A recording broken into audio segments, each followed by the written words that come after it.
যারা দেশে যারা আছেন মনে রাখতে হবে তাদের বাড়িঘর কিন্তু জনগণ টয়লেট বানিয়ে দেবে, এটা মনে রাখতে হবে। অতএব বুঝে শুনে বিক্ষোভ করবেন। আমেরিকায় নিরাপদে বসে বিক্ষোভ করা অনেক সোজা। বাংলাদেশের মানুষ কিন্তু আপনাদেরকে ছেড়ে দিয়ে কথা বলবে না।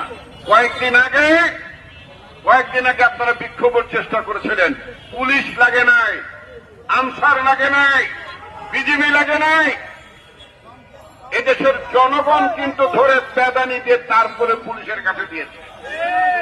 এটা কোনো আপনার চোরদের জন্য কোনো গণতন্ত্র নয়, দুর্বৃত্তদের জন্য কোনো গণতন্ত্র নয়, লুটেরাদের জন্য কোনো গণতন্ত্র নাই, কারণ তারা কোনো গণতান্ত্রিক পদ্ধতিতে নির্বাচিত হয়ে ক্ষমতায় ছিল না। সুতরাং তাদের বেলায় কোনো গণতন্ত্র প্রযোজ্য হবে না, এটা আমরা খুব স্পষ্ট ভাষায় বলব।